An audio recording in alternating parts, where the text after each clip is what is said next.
private photo కొంచెం private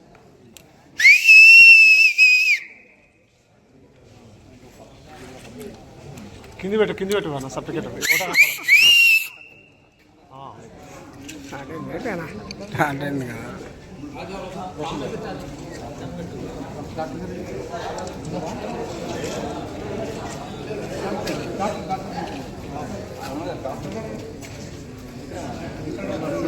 ఉన్నాడు